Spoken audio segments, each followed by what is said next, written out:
Previously on Dragon Ball In Depth, I took a deep look at the first 5 grades of Super Saiyan forms, from the pseudo form in Movie 4 to the culmination of Gohan's character as he surpassed even his own father in the fight with Perfect Cell. Today, I will examine everything beyond SSJ2, including the long-haired, hippie Super Saiyan 3, and the new god forms introduced in the brand new Dragon Ball Z movies, and much more. Ascend with us now on this episode of Dragon Ball In Depth.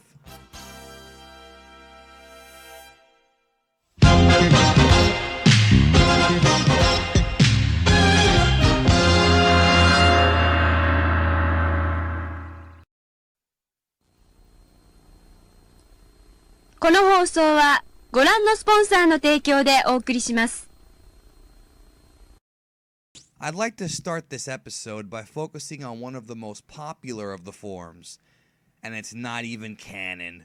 In Dragon Ball Z Movie 8, Burn Up, a close battle, intense battle, super fierce battle, we are introduced to Broly and his very special version of Super Saiyan, known as the legendary Super Saiyan form, as named by Daizenshu 6. When discussing all things Broly, 3 things must be kept in mind. Number 1, the legendary Super Saiyan was never explicitly stated as being a different form in the film. Although it has unique characteristics, it's never given an actual title within the body of the movie. Number 2, the movie is a movie and not part of the traditional Dragon Ball canon, and thus makes it much more difficult to make comparisons with the power levels in the series. Number 3, Broly is ridiculously overpowered. So overpowered to the point where it doesn't make sense. Even Daizenshu number 6 doesn't give any clear explanation. In the film, Broly single-handedly murks 4 Super Saiyans and a Super Namek all by himself. He's clearly not a Super Saiyan 2, but he's way above Goku and Gohan's grade 4 forms, and Vegeta and Trunks' grade 2 and 3 forms respectively. It is also implied that Broly gains power at a much faster rate than any of his kind. He's got huge muscles like Trunks, but there's no apparent speed decrease. Basically, I've narrowed it down as simple as possible. Broly is a freak. No matter how much Goku, Vegeta, and the others train, they may never inherit the natural power that Broly shows in his appearances. So I chalk it up to Broly being born at another level from the others, and thus being able to achieve these high levels the others couldn't at a faster pace. Hypothetically speaking, since Broly is such a prodigy, one can assume with the right training and time, he could achieve an unbelievably high level of power. But remember, none of this counts, so let's not even think about it anymore and just move on. In chapter 474 of the manga, Goku surprises Majin Buu, Bobby D, and all of the readers of Weekly Shonen Jump when he debuted Super Saiyan 3. Having achieved this form in the afterlife during the 7-year gap between the Cell and Buu arcs, Goku manages to stand toe-to-toe with the seemingly invincible Majin Buu. What makes Super Saiyan 3 unique from 1 and 2 is that much like the levels in between 1 and 2, 3 has a legitimate drawback. SSJ3 requires an astronomically high level of energy consumption. Although SSJ3 improves on speed and strength more than any of the previous forms and is 8 times more powerful than SSJ2, the stamina of the user is depleted rapidly, leading to extreme fatigue, which is the opposite of full power SSJ, aka grade 4. We find out during the Majin Buu saga that this high use of energy is so potent that it even shortens the span of time that a deceased individual can be on Earth during the 1-day visit granted by Uranai Baba.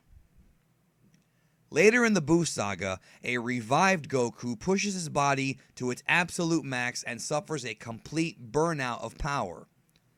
The load of power exceeded the capacity that Goku's body could maintain. Even the fusion of Gotenks was able to achieve this form, but also not keep it for very long. Although SSJ3 is the most powerful of the transformations in the original 42 volumes of the manga, it becomes clear numerous times over again that if one were to use it in battle, they should end the fight as quickly as possible. Before we move on to GT, I have one more thing I must talk about, and that's Gohan, specifically Mystic/Ultimate. First of all, it must be made clear to everybody right now that Mystic/Ultimate Gohan is not a Super Saiyan transformation or form. Years ago, the fan term Mystic Super Saiyan was thrown around, and that's all it is, a fan term. What actually happened in the series is that old Kaioshin used his mystical magic to unlock all of Gohan's hidden potential from the inside. Before Gohan departs to do battle with Buu, the old man tells him not to bother with transforming into a Super Saiyan. Much like with full power SSJ, Gohan doesn't need to put that stress on his body. So the big question people ask over and over is, can Gohan transform? Yes, he can, but at this point in the series, he doesn't need to. Old Kaio never, ever states he could not do it. So is Gohan with unlocked potential more powerful than SSJ3? Toriyama never actually explains this in enough detail or gives us enough data for us to really understand this. But what we do know is that Gohan's unlocked power seems to be limitless and has no drawbacks, and SSJ3 certainly does. Gohan was able to easily manhandle Buu, but once Buu absorbed the SSJ3 Gotenks and Piccolo, that put him over the edge and Gohan could not compete.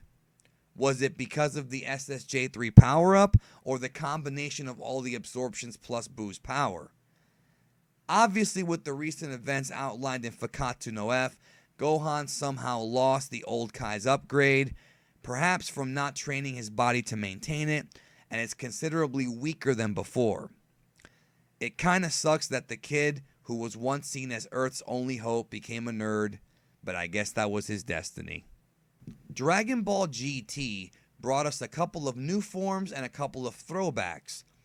After Kaioshin was successfully able to pull out Goku's tail, and Goku reacted to the quote full Earth instead of the full moon from New Planet Sufuru, the vision and the waves that emitted from Earth had a strange reaction in Goku, which caused him to transform into Golden Uzaru. This new form was ridiculously powerful, but Goku lost complete control of his body. But once he was able to achieve control, his body transformed once more into Super Saiyan 4. The incredibly high level of Brutes waves gives Goku an incredible power boost, but fans have debated for years about what the actual multiplier for this form is. Many believe it is simply 10 times SSJ3, but it seems to be more than that based on how well Goku did against Vegeta Baby in SSJ4 versus how he did in SSJ3. All we can possibly assume is that the 10 times Uzaru multiplier and the 50 times SSJ multiplier stack, so it could be 10 times 50 times base power. But this is all based on assumption, and there is not enough data for a clear answer. We may not ever know, and trust me, it's best not to lose sleep over it, if you ask me. The events in 2013's Battle of Gods changed a lot. Taking place during the 10-year time skip from the end of the Buu Saga to the 28th Tenkaichi Budokai and introducing Super Saiyan God, GT has pretty much now officially become glorified fanfiction. According to interviews, the original concept art for the new form was supposed to look like a mix between SSJ3 and SSJ4 with a cape.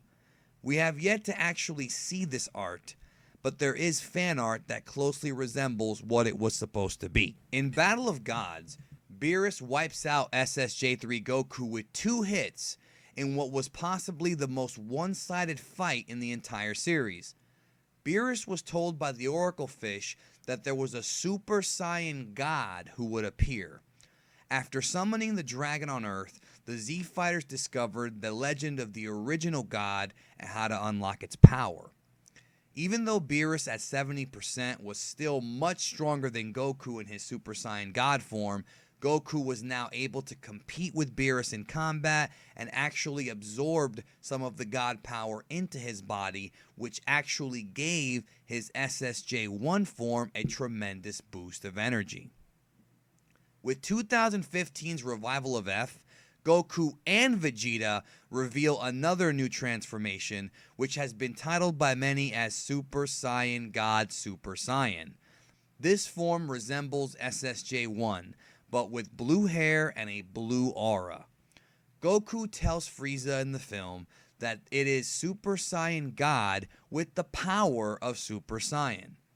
There's literally no explanation about how this form was actually achieved by Goku and Vegeta, and all we can really assume is that Whis taught them some way of unlocking this form from within, perhaps even without the need for the original ritual. It is impossible to truly gauge the real power of these last two forms because they are far and away so much stronger than anything in the original 42 volumes of the manga and TV series. These forms are clearly at a completely different level for both Goku and Vegeta. All we can assume is that Goku and Vegeta are now tied for being the third strongest beings in the 7th universe behind Whis and Beerus.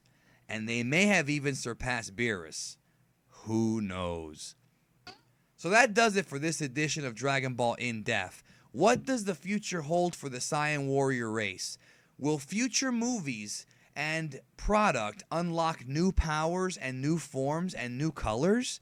We'll all have to stay tuned and see what kind of wackiness Akira Toriyama will grace us with next. But until then, let's enjoy the wacky, hair-changing, hair-raising power-ups that make Dragon Ball so much fun. I am Big D. This has been Dragon Ball In Depth.